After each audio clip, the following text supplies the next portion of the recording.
frente a esta difícil situación que se ha generado y que me hace injustamente aparecer como culpable de actos en los que no he participado, pienso que lo mejor para el país es que yo renuncie a la presidencia de la República. El 28 de julio de 2016 asumí, por mandato del pueblo, la presidencia de la República, la cual he venido desempeñando, dando lo mejor de mí, a pesar de la constante obstaculización.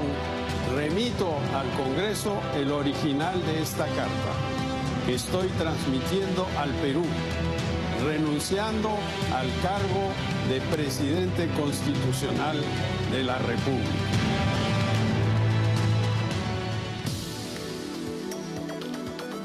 Sin lugar a dudas, esta ha sido la noticia del día, noticia internacional, noticia que sirve para reflexionar, y vamos a tratar de buscar los elementos principales de lo que viene a ser esta decisión del presidente del Perú. El tema de corrupción, lo que hablábamos hace algunos instantes con Álvaro del Pozo, analista experto en temas internacionales, que nos acompaña esta noche. Muy buenas noches. Rocío, un placer estar contigo. Y muchas gracias por estar para analizar un tema que ha sido impactante, sin lugar a dudas, ¿no? La caída de un presidente, y por todo lo que han significado algunos elementos que se han ido dando, y lo que vienen a decir muchos, la condena de Odebrecht, ¿no es cierto? ¿Cómo analiza? Bueno, en principio, al escuchar un poco los adelantos que diste tú con Martín, los elementos que han encontrado en esta crónica de una muerte anunciada, prácticamente podríamos decir. Evidentemente, el 21 de diciembre habíamos visto la primera escena de esta película, que para el Perú puede ser de terror, ¿verdad? Porque no es bueno que un presidente que tiene 1 año y 7 meses en su mandato termine abruptamente este mandato, y por manchas de corrupción fundamentalmente, ¿no? De una habilitación por falta de moral o inmoralidad permanente. Por lo tanto, es triste para el Perú, pero habrá que ver en este escenario de crisis la oportunidad que tiene el Perú. El vicepresidente ya lo había anunciado en su Twitter de que va a respetar la Constitución. Lo había dicho ya semanas anteriores de que se iba a someter a la Constitución, lo que de alguna manera daba a entender que ya el oficialismo preveía este resultado, porque en la primera ocasión más fue un cierre de protección al presidente Kuczynski, y obviamente a partir de la prebenda lograron de alguna manera mantener los votos para no salir. Ese es el tema final, creo. La palabra de la prebenda es el tema que yo creo que ha cerrado la caída, ¿no es cierto? Escuchar o ver esos videos, escuchar lo que se decía o cómo se negociaban esos votos para que se evite precisamente lo que ha sucedido ya el día de hoy. Pero definitivamente lo que ha hecho Odebrecht, la danza de millones, que no solamente tocan a autoridades de un país, sino de varios, es un elemento catastrófico de la política en este momento, que se mancha con la corrupción, ¿no? Y Odebrecht de alguna manera ha ensuciado, empañado todo el mapa de la región. De alguna más menos, los millones que han danzado para la adjudicación de obras es terrible. El Brasil es el ejemplo más fuerte, más peligroso. Pero aquí creo que hay que tener claridad de lo que está pasando. Odebrecht, su principal representante, Marcelo Odebrecht, está hoy cumpliendo condena domiciliaria. Es decir, en condiciones cómodas, y países se están inestabilizando por esta causa. Por lo tanto, yo creo que una señal importante, creo que los políticos van a aprender de alguna manera que la empresa privada un día puede ser aquella que estira la mano con dinero, pero que mañana puede ser su acusadora. Lo estamos viendo, y eso debe ser una enseñanza para la clase política regional. Y el otro elemento es que los gobiernos deberían dar una lección también a estas empresas privadas. Se deberían aprobar leyes para inhabilitar la presencia de Odebrecht en todos los procesos de adjudicación, hayan estado o no participando. Es decir, mejor nos curaremos en sano. Es decir, esas empresas no deberían tener la posibilidad de volver a trabajar en la región. Pero hay un elemento, ¿no? Si bien hay empresas que corrompen, pero también hay autoridades que exigen la comisión o la coimisión para adjudicar cualquier obra. Ese es el otro tema. O sea, no es solo que las empresas, por tener un buen contrato, especialmente empresas internacionales, pueden arriesgarse a ser muy dadivosas, digamos. Pero yo creo que hay autoridades en los diferentes gobiernos, países, que no dan un contrato si no viene el diezmo o más del diezmo. Pero por supuesto, Rocío, y es dramático para las sociedades. Pero te decía la comparación de las empresas privadas porque normalmente salen menos dañadas. En el Perú tenemos a Toledo, quizá el próximo presidente extraditado para cumplir. Ollanta, Humala, está detenido. Alan García caerá pronto porque también está dentro de esta danza de Odebrecht. Los presidentes, Lula. Es decir, estamos viendo que los presidentes que ya han terminado su mandato, en el caso de Kuczynski, quizá la noticia se hace mucho más grave por ser un presidente en ejercicio. Claro. Pero estamos viendo presidentes que van a pagar esa factura.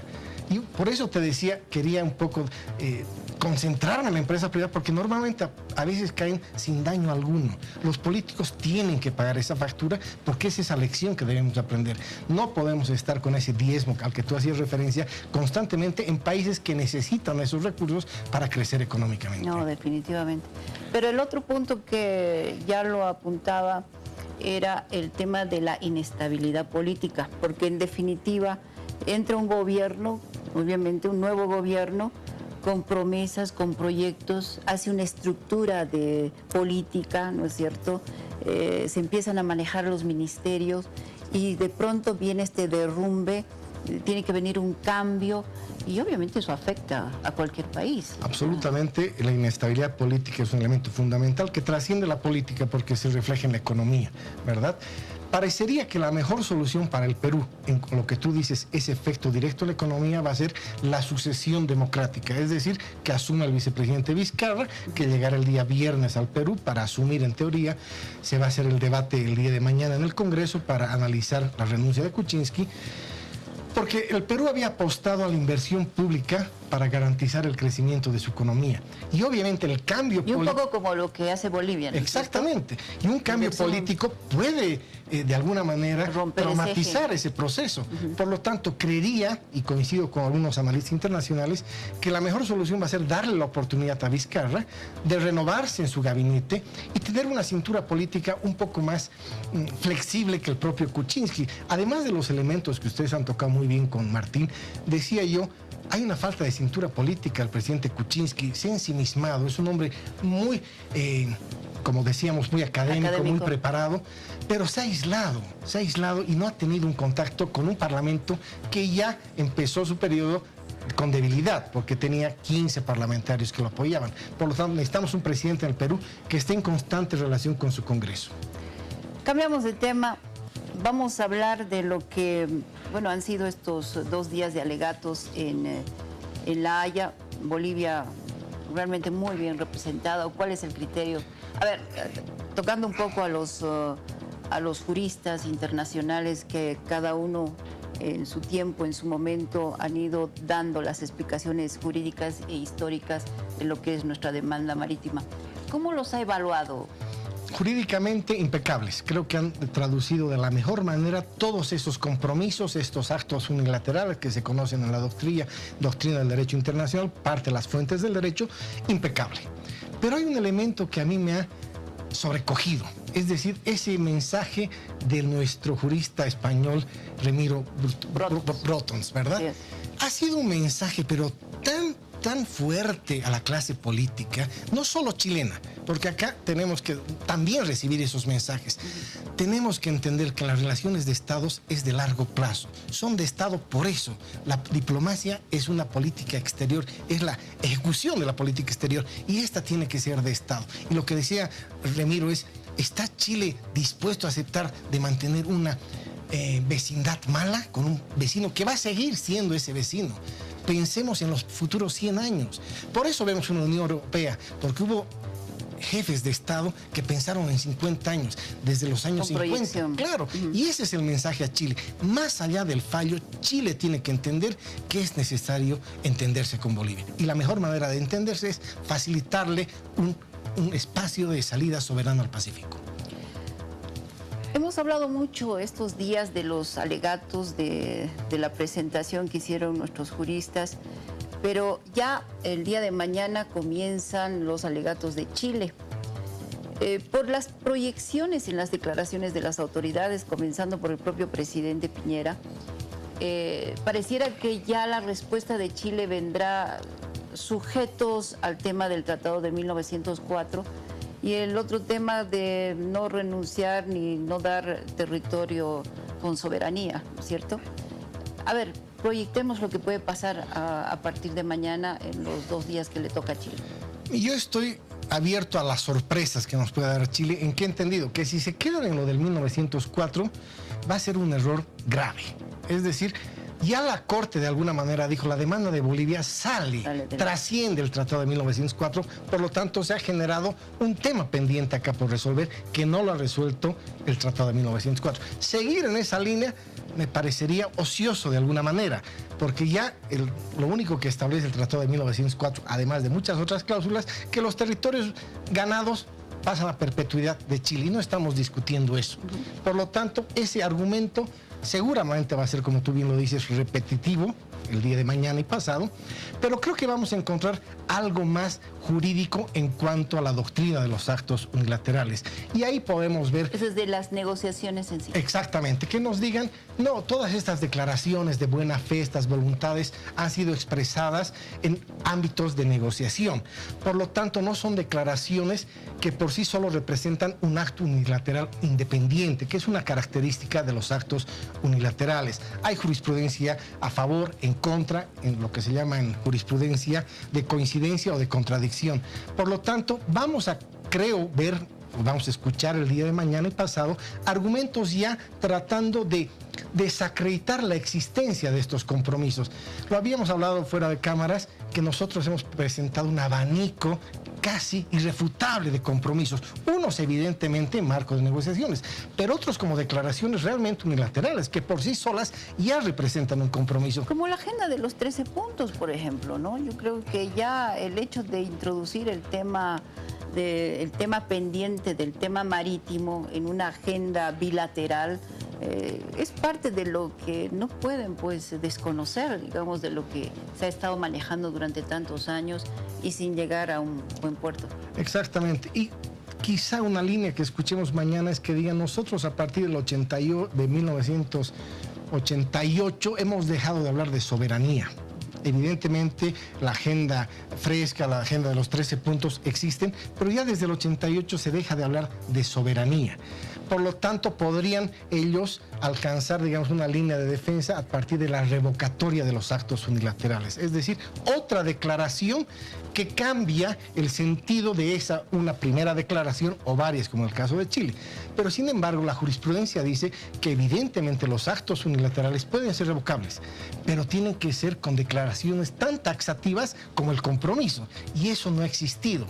Por lo tanto, seguramente van a utilizar y tienen todo el derecho, el legítimo derecho de utilizar todas las herramientas de su defensa, pero como ciudadano boliviano y creo que en este caso especialista en derecho internacional, creo que tenemos muchas posibilidades por lo menos de que se clasifiquen estos actos unilaterales como exigibles en el derecho internacional. Lo de la soberanía, evidentemente no podemos nosotros sentirnos triunfalistas en este tema porque va a ser difícil que la Corte señale ya un resultado de una negociación.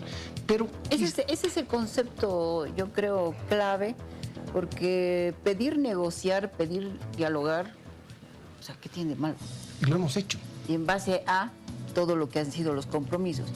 Pero ya tocar el tema de buscar una solución de acceso al mar con soberanía, yo creo que ahí viene también parte de lo que tendrá que analizar ya el Tribunal de la Haya para dar una sentencia final. Y las sentencias, perdón, Rocío, puede ser que en esto sea favorable y en esto no, porque así son los fallos de la Corte Internacional de Justicia. No es un todo. nosotros tenemos 3 elementos en el petitorio. Como que equilibrada. Y por elementos, no hay decisiones que se toman 13 a favor, 2 en contra, como la competencia que nosotros hemos en el primer incidente preliminar. Por lo tanto, por ahí vemos en 2 elementos un resultado positivo y en un último negativo. Pero tenemos que ver con esos ojos de ampliación para ver qué hemos ganado, por lo menos el sentarnos en la mesa y de ahí ser lo suficientemente imaginativos para hacer que Chile se convenza de que la negociación es el paso que debemos seguir. Es el camino. Muchas gracias, don Álvaro. Rocío, un placer. Ha sido oportuna esta charla respecto a temas que están en este momento en la coyuntura, como es el caso de la renuncia del presidente del Perú y también haciendo el seguimiento a lo que han sido los alegatos de Bolivia, y cuando estamos esperando, ya estamos a pocas horas de lo que Chile tendrá que decir en respuesta.